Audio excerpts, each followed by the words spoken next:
The best way to listen to the best of the week is on the Relevant Radio app. Free and always free. Download and share the #1 free Catholic app today in the App Store.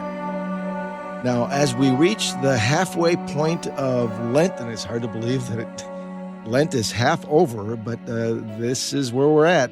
It's a good time to pause and reflect on how our spiritual commitments are going so far. This Lenten season is meant to be a journey. It's not a race or a competition, but rather it's really an opportunity to draw closer to God through prayer, penance, and almsgiving. Now, whether you're thriving in your Lenten practices or have faced challenges along the way, it's never too late to recommit and start anew and make more space for God in your life. In fact, I'm always uplifted by the thought that it's not where you start, but where you finish that matters.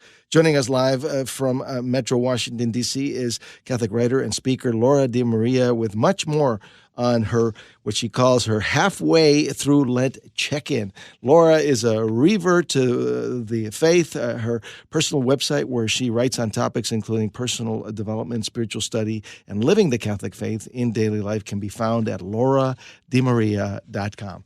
Good morning, Laura. Thanks so much for joining us. It is great to be with you once again. Good morning. Great to be with you, and thanks for having me on.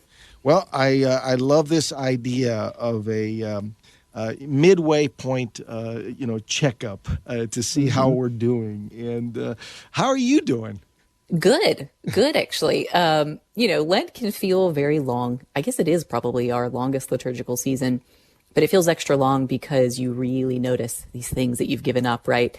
But for me, the things that I gave up were essentially news, like just checking on the news really often, going to, social media to see what's going on. That really seemed necessary to achieve this goal of making more room for God, getting rid of the things that aren't serving me in my spiritual life and in that ability to connect with God. And that's been wonderful. It's, a lot of people have this experience. The thing that you give up during Lent, you continue to give up after Lent is done because it's that good for you. And I think that that'll be the case for me too. And then the other thing is just sweets, like that's the thing that everybody does, but you become kind of used to just going and grabbing some chocolate after dinner or whatever it is. And I still, even though it's halfway through Lent, I still notice that one, so obviously that was another good one to give up. And, I don't think I'll stick with that one though. We'll bring the sweets back in after Lent is over. But, that's it. Those are the two things that I wanted to do, in addition to just generally kind of some extra prayer throughout the day. And I say that's it because I think a lot of times we can go into Lent with this big idea of, I'm going to fast every day and I'm going to do cold showers and I'm going to call every relative that I have. And you really set these big goals, but it doesn't have to be that big. Everybody's in a different place and where they are in their spiritual life and what's even possible in their daily life because of family and work commitments. So if you're someone who's just given up a couple of things and you've been able to stick with it, that's great. But if you haven't, it's also not too late to start. And I think it's good to keep in mind, this is not some race or competition of any kind. Yeah, not at all. It's all really, I think it's all really about the heart. I think our Lord wants us to transform our heart, to grow closer to Him. That's the whole point of these practices that we do during Lent. It's not just going through the motions. He wants our hearts. Right. And that's why it's so different for every person too, because you may be someone who cold showers don't affect you. I don't know. I suppose there's some people like that, but it's about you and your relationship with God, and phrasing it that way, that it's about the heart. I think that that's perfect. And so what else that means is that probably the best way to really determine what you need to let go of or detach from is through prayer and is through asking God. We may forget that it's really that easy or that simple, that when we need something from God, we can go to Him and talk to Him and ask Him. So if you're not sure where it is in your life that you need to detach, or, maybe it's you have some Lenten practices that you're carrying out, but you still aren't feeling that connection, could be time to revisit in prayer and just talk to God about where is it that you need me to let go and detach, give up something so that I'm better able to hear your voice, God. Laura, what do you say to somebody who may be feeling discouraged? They have fallen away from their original Lenten commitments. Any advice for somebody who feels like, I'm just failing here during Lent? Mm-hmm. Yeah, so a couple things. Like you said, it's not a competition and it's not a race. It's not a competition or a race against anybody else. It's not a competition or a race against ourselves. So putting this pressure on ourselves of, if I don't do X, I'm going to have a bad Lent, or I will have done Lent wrong. I mean, it's not really how it works, you know? It's kind of like, I suppose you could say that there's such a thing as bad prayer.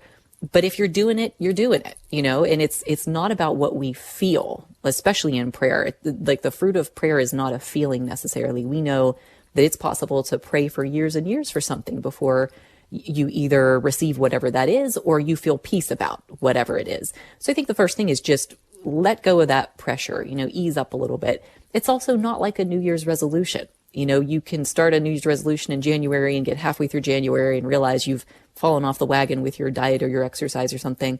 That's about personal fitness. You know, that's about like personal improvement of some kind. This is much deeper and much more important. It is about that relationship with God as opposed to, I want to hit a certain weight. And I mention that too because there's this temptation during Lent, if you've done something like give up sweets, or just fasting, to notice if you have lost weight, but that's not the point of Lent. You know, that's a byproduct. So don't focus on those kind of physical benefits. You know, look at how you are being transformed spiritually. So for example, if you have chosen more silence, what are your thoughts like during that time? How has your prayer life been improved during that time? How has your ability to be present with other people improved? All of those would be considered very good fruits of choosing something like silence, for example. So pay attention to how you're measuring it, take the pressure off of yourself, and remember why you're doing what you're doing. What about somebody that has been meaning to, but they just keep putting it off and they haven't even begun here, you know, midway through Lent? They haven't begun making their Lenten commitments. What do you say to those folks? I say, go ahead, go for it. It's not too late. You know, Lent provides us a framework for this type of personal movement, but it's not the only time of year that you can do that. And I'm reminded of the parable of the fishes and the loaves. So the disciples bring Jesus this very meager amount of food to feed a huge crowd, you know, thousands of people. And they're very skeptical. They don't know what's going to happen. What he does is he takes them, of course we know, multiplies them many times over, feeds the whole crowd with some left over. So it's a miracle. It's a huge miracle performed in front of all these people. And it's a very physical, tangible thing that happens. And it's like that in our personal spiritual lives. We bring this little bit that we have to God and he multiplies it many times over. So it doesn't matter if you started on day one or if you start on the very last day. God will take what you bring to him and what you give him, and he's waiting for us to do that, and he will bless you and he will multiply it. And it can be, really little things. They don't have to be big things. It can be something like, not opening up that wrapper with that candy that's sitting in front of you. Just a little thing. And God knows our heart. He knows our intention. Right. And I want to remind people, too, a big part of Lent is the aspect of charity and almsgiving.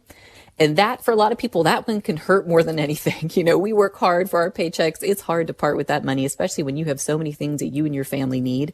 So that in and of itself is a great opportunity for humility.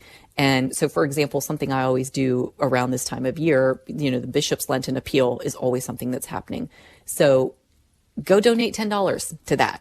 If you've done nothing else during Lent, go donate to some worthy cause, and you will feel a little bit of that, sorrow at the parting with your money. Most people feel that way. And that's a sacrifice. And there you've done it. And then take the time to reflect on how that felt, and to trust God to say, all right, I have parted with this gift that, let's face it, anything that we have, including our paychecks, are a gift from God. And I've given it away, given it to somebody else. God, how does that make me feel in this moment? How can I grow from this moment? And hopefully there is a moment to overcome kind of some of that ego in whatever your practice is. Laura, final moments, maybe a word of encouragement about going to confession. If you want to finish strong, that's a beautiful thing to do here during a Lent in anticipation of the Easter Triduum and Easter Sunday. There's no better way to just go full cleanse mode, you've done the prayer, you've done the fasting, you've done the almsgiving, finish strong with a good confession, get what's on your heart off, leave the confessional free from the burden of sin.